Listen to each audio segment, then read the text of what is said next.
最近，围绕 Felicita、都敏以及刘婷之间的讨论，再一次出现了明显的变化。如果说前几轮舆论更多是情绪化表达，那么这一次，中国网友的声音开始变得更加现实，不再只是简单站队，也不再只是单纯指责或者支持，而是出现了一种更复杂，甚至有些刺耳的评价。刘婷确实在蹭 Felicita 的流量赚钱，但她也确实在帮 Felicita 照顾孩子。这句话看起来矛盾，但却意外地得到了很多人的认同。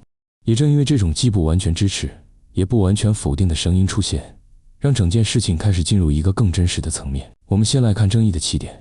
为什么会有人说刘婷蹭流量？其实原因并不复杂。在 Felicita 逐渐淡出公众视野的一段时间里，刘婷的曝光明显增加，她的内容、她的出现频率、她和相关人物的互动，都在不断强化一个标签：与 Felicita 有关的人。在互联网语境下，这种关联本身就具备流量价值，因为 Felicita 曾经积累了大量关注，而这些关注并不会随着她的沉默完全消失。只要有人继续承接这条叙事线，流量就会继续存在。所以从商业逻辑来看，围绕 Felicita 展开内容本身就是一种流量路径。也正因为如此，一部分网友才会直接给出评价，这是在借 Felicita 的影响力赚钱。但问题在于，这只是事情的一面，另一面是刘婷在现实中的角色。很多人开始注意到一个细节，在 Felicita 不在中国的这段时间里，孩子 Fire 的生活是有人在实际承担的，而这个人很大程度上就是刘婷。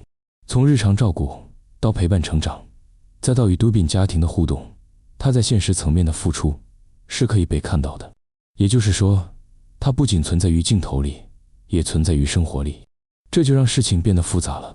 如果一个人只是单纯蹭流量，那么他的行为大多停留在内容层面，比如拍视频、做话题、引导讨论。但刘婷的情况不同，她不仅在内容中出现，也在现实中承担责任。而且这种责任并不是短期行为，而是持续性的。这就让很多原本持批评态度的人开始重新思考，如果他真的只是为了流量，为什么要承担这么多现实责任？于是现在出现了一种更理性的声音，他确实有流量收益，但他也确实有现实付出。这句话的核心其实是在承认一件事：互联网行为和现实行为可以同时存在，而且并不完全冲突。一个人可以在做内容的同时获得收益，也可以在现实中承担责任，这两者并不一定是对立关系。但为什么这种观点会让人觉得刺耳？因为它打破了我们习惯的简单判断。很多时候，我们更容易接受的事儿，要么是好人，完全无私，要么是坏人，完全逐利。但现实往往不是这样。现实中的人，大多数都是混合状态，既有利益考虑，也有情感投入，既有个人得失，也有责任承担。而刘婷的争议恰恰就在于她正处在这种灰色地带。再来看她与都敏家庭的关系，从目前的信息来看，刘婷与都敏一家保持着相对稳定的互动。这种互动不只是表面上的礼貌往来，而是带有一定信任基础的。因为如果没有信任，不可能把孩子交给他长期接触和照顾。而这一点其实非常关键，因为孩子是最敏感、最核心的部分。任何一个家庭在涉及孩子的问题上都会非常谨慎。所以当网友看到刘婷可以接触孩子，可以参与孩子的日常，与家庭成员保持良好关系，自然会产生一个判断：她在现实中是被认可的。这也就进一步解释了为什么 Felicita 可以放心。虽然他人在坦桑尼亚，但孩子在中国的生活并不是无人照顾的状态，相反，是有人在承担具体责任。而这个人恰恰就是舆论争议中的刘婷。于是一个非常现实的问题出现了：如果没有刘婷，情况会更好吗？这个问题很多人开始认真思考。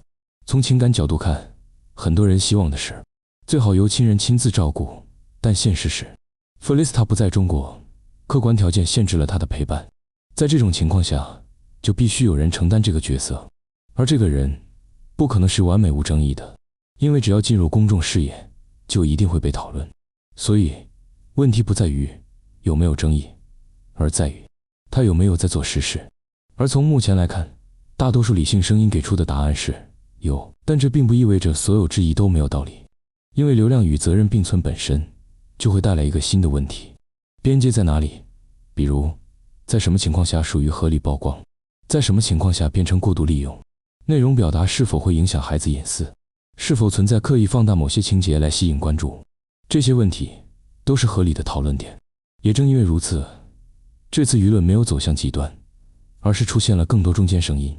这种变化其实是一个很重要的信号，说明观众开始从情绪判断转向现实分析，不再只是问谁对谁错，而是开始问谁在承担责任，谁在获得收益，两者是否匹配。这是一种更成熟的观看方式。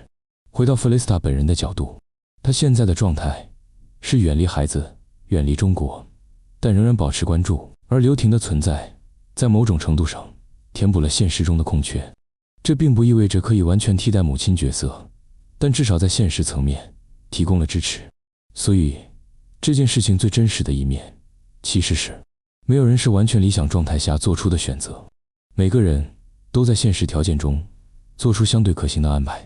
对于都炳来说，他需要维持家庭的稳定；对于 Felista 来说，他需要处理跨国生活的复杂问题；而对于刘婷来说，他在承担现实责任的同时，也在参与内容表达。三方的行为并不是孤立的，而是互相交织的。也正因为如此，这件事情才会持续引发讨论，因为它不是一个简单的对错问题，而是一个关于现实选择的问题。最后，我们回到最初那句话，他在蹭流量，但他也在付出。这句话之所以被越来越多人接受，是因为它更接近现实，它没有美化，也没有全盘否定，只是把两面同时说出来。而在复杂的现实中，这种表达反而更接近真相。所以，与其急着给刘婷下一个结论，不如继续观察，看他未来的行为是更偏向流量，还是更偏向责任，看他在内容和现实之间如何找到平衡。因为真正决定评价的不是一次争议，而是长期表现。而对于观众来说，也许最重要的不是站队，而是看清一件事。在现实世界里，很多关系本来就不是非黑即白，有时候最真实的答案恰恰是那个听起来不太舒服的答案，但它更接近现实。